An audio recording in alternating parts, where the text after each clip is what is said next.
Тука сме да ја промовираме книгата на Иван Антоновски, Градина полна латици. Промоцијата ќе се случи утре, напладне. Иван, добро утро. Добро утро за вас и за гледачите на македонска телевизија. Нешто што секогаш мене ме лично инспирира како новинарка, правите сликовница, ова е книга сликовница, Градина полна латици. Која е содржината? Ако треба да се започне со некое прашање, тоа е прашањето зошто цвеќињата мора да венеат.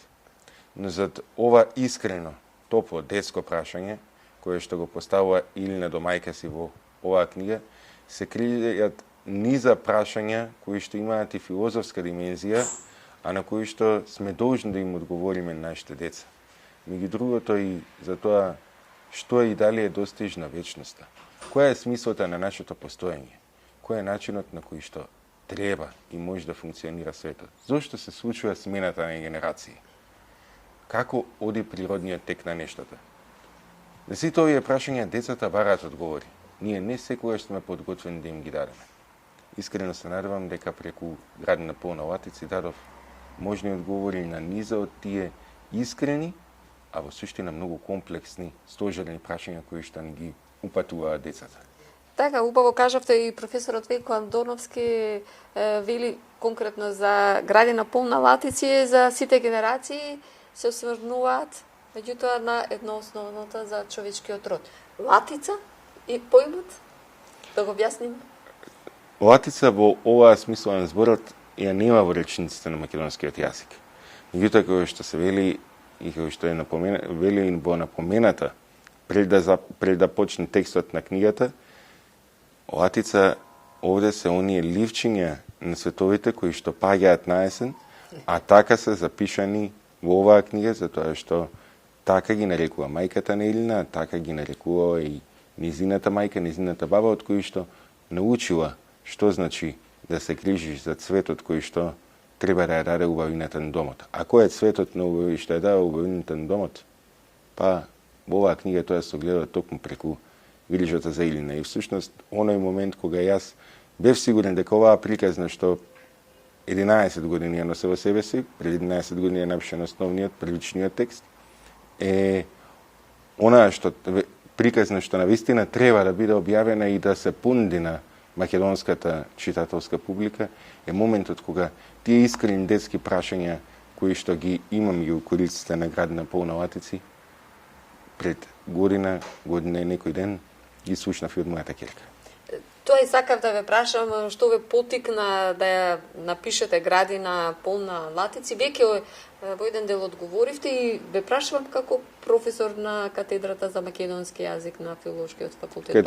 За македонска книжевност. За македонска книжевност. Навистина има филозофски прашања, неколку науки во едно ги педагошки прашања. И сепак, кој е потикот? Детето? Детето што може да биде, нели, постојано во нас или? Пред се детето длабоко во нас, кое што не треба никогаш да го изгубиме. Затоа напоменав дека е првата верзија е напишана пред некои 11 години. Но не е понудена затоа што ние имаме недостиг од книжевност деца. Ние, впрочем, и во по-долгиот недостиг на книжевност деца, сега имаме и хиперпродукција во однос на книжевност деца. Меѓутоа, треба да размислиме што се ќе му овозможиме на нашето дете. Јас ја чувствувам потребата нашите деца да им дадеме одговор на низа прашања кои што од нив нема да направат само подобри деца денес, туку подобри луѓе и со поширок поглед кон животот воопшто и во времето пред нив. И моментот кога да ги појасни нештата околу нив. Да им ги појасниме нештото околу нив, не да ги само да ги поедноставуваме, туку да дојдеме до суштината. И моментот кога минливоста на животот, смената на генерации, потребата на едни да отстапат место на други на овој свет, за овој свет да има иднина, да биде токму преку, дека е навистина соодветно да биде преку легендата за цвеќињата, ми се потврди кога пред токму, како што не помнав, пред година и половина, кога го засади своето прво цвеќе мојата ќерка во една саксија кога тоа почне да вене, го постави прашањето зошто? А кога ќе се појави ново? А што се тоа семиња? Што е тоа род? Значи, видов дека тие прашања за кои што сам размислувал на вистина тлеат во детето, меѓутоа и треба да имаме критички однос кон себе си. Но оваа книга е исклучително долго работено, од пред 11 години до денес. Да се внимава на секој збор, независно што не станува збор за стотици страници, туку за десетици страници, да се внимава на секоја реченица и клучно во еден дел од подготовката на вакво издание е кога треба ваквиот текст да се илустрира. За прв пат имаме чинам ваков тип на илустрација во нашиве простори.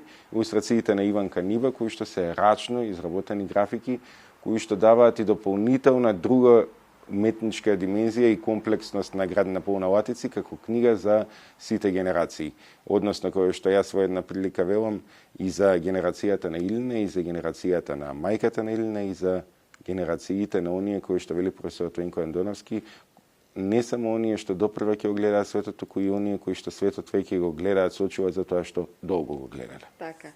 Дали Иванка ги направи графичките илустрации како што вие ги замислувавте? Дали се совпаднавте? Сепак тоа е нејзина лична креативна слика?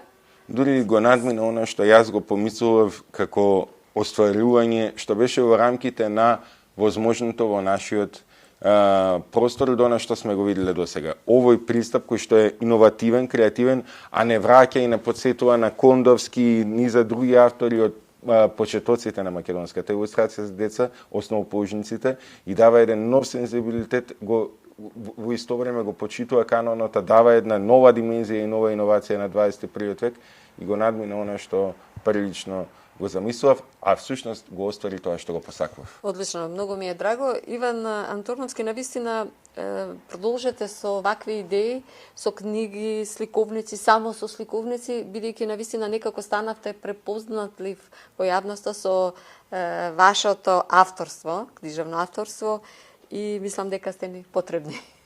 Ви благодарам и се надевам дека како што ваквото мислење го споделувате вие, дека ќе го споделат и понатаму и читателите, како што се случи со претходната книга Бак книжи на небото, дека се случи и со ова, и затоа искрено утре нападне ги очекуваме на промоцијата, а потоа уште со поголемо нетрпение ќе очекуваме реакциите од најстрогите критичари, а тоа се децата. Така. Ви благодарам за директното вклучување во утринската програма и се гледаме во следна прилика. Ви благодарам за поканата.